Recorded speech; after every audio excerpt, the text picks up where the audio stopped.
വിശുദ്ധ മരിയ ഫൗസ്ത്യനായുടെ യേശു ദർശനം. ദിവ്യകാരുണ്യമേ ദൈവമേ, ദിവ്യകാരുണ്യമേ സ്നേഹമേ. ഒരിക്കൽ ദൈവത്തിൻ്റെ ന്യായാസനത്തിങ്കൽ ഞാൻ നിർത്തപ്പെട്ടു. കർത്താവിൻ്റെ മുമ്പിൽ ഞാൻ തനിയെ നിന്നു. പീഡ അനുഭവിക്കുന്ന ഈശോ പ്രത്യക്ഷനായി. ഒരു നിമിഷത്തിനു ശേഷം കരങ്ങളിലും പാദങ്ങളിലും പാർശ്വത്വമുള്ള 5 മുറിവുകൾ ഒഴികെ എല്ലാം അപ്രത്യക്ഷമായി. പെട്ടെന്ന് ദൈവം കാണുന്നത് പോലെ എൻ്റെ ആത്മാവിൻ്റെ യഥാർത്ഥ അവസ്ഥ ഞാൻ കണ്ടു. ദൈവത്തിന് പ്രസാദകരമല്ലാത്തതെല്ലാം ഞാൻ വ്യക്തമായി കണ്ടു. ഏറ്റവും നിസ്സാരമായ പാപത്തിന് പോലും ഉത്തരം പറയേണ്ടി വരുമെന്ന് ഞാൻ അറിഞ്ഞിരുന്നില്ല. എത്ര ഭയാനകമായ നിമിഷം! ഏറ്റവും ത്രൈശുദ്ധനായ ദൈവസന്നിധിയിൽ നിൽക്കുക എന്നത് ആർക്ക് വിവരിക്കാൻ സാധിക്കും? ഈശോ എന്നോട് ചോദിച്ചു, നീ ആരാണ്?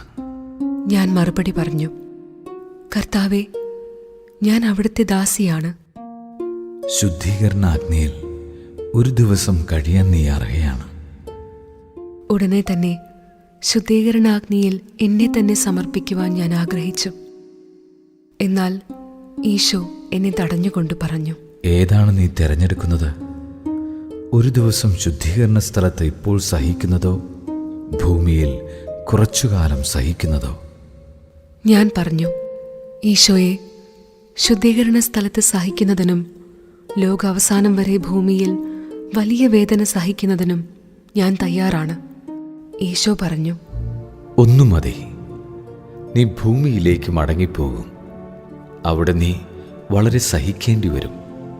പക്ഷേ വളരെ നാളത്തേക്കല്ല. എൻ്റെ തിരുമനസ്സും എൻ്റെ ആഗ്രഹങ്ങളും നീ നിറവേറ്റും. എൻ്റെ വിശ്വസ്തദാസൻ അതിനു നിന്നെ സഹായിക്കും. ഇപ്പോൾ എൻ്റെ മാറിടത്തിൽ, എൻ്റെ ഹൃദയത്തിൽ തലചായ്ച്ചു വിശ്രമിക്കുക. ഈ സഹനത്തിനുള്ള ശക്തിയും കഴിവും അവിടെ നിന്ന് നീ ആർജിക്കുക. എന്തെന്നാൽ മറ്റൊരിടത്തും ആശ്വാസമോ സഹായമോ സമാധാനമോ നിനക്ക് കണ്ടെത്താൻ സാധിക്കുകയില്ല. നിനക്ക് വളരെയധികം സഹിക്കുവാനുണ്ടാകും എന്ന് മനസ്സിലാക്കുക. ഇത് നിന്നെ ഭയപ്പെടുത്തരുത്. ഞാൻ നിന്റെ കൂടെയുണ്ട്. ഇതിനുശേഷം ഞാൻ രോഗാവസ്ഥയിലായി.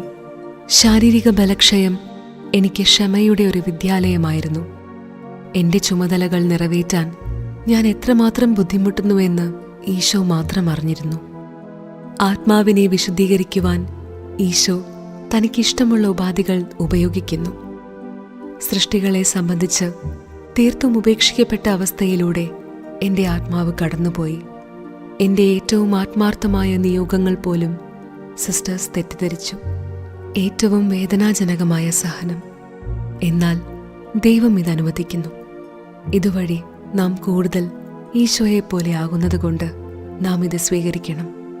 വളരെ നാളത്തേക്ക് എനിക്ക് മനസ്സിലാക്കാൻ സാധിക്കാതിരുന്ന ഒരു കാര്യമുണ്ടായിരുന്നു. എല്ലാ കാര്യങ്ങളും എൻ്റെ സുപ്പീരിയേഴ്സിനോട് പറയാൻ ഈശോ എന്നോട് ആവശ്യപ്പെട്ടു. എന്നാൽ എൻ്റെ സുപ്പീരിയേഴ്സ് ഞാൻ പറഞ്ഞതൊന്നും വിശ്വസിച്ചില്ല. എന്നു മാത്രമല്ല, ഇതെല്ലാം എൻ്റെ മിഥ്യാധാരണയും ഭാവനകളുമാണെന്ന് ധരിച്ച് എന്നോട് സഹതാപത്തോടെ പെരുമാറി.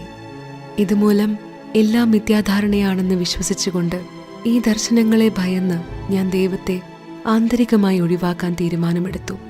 എന്നാൽ ദൈവകൃപ എല്ലായ്പ്പോഴും എന്നെ പിന്തുടർന്നിരുന്നു. ഞാൻ ഒട്ടും പ്രതീക്ഷിക്കാതിരുന്ന സമയത്ത് ദൈവം എന്നോട് സംസാരിച്ചു.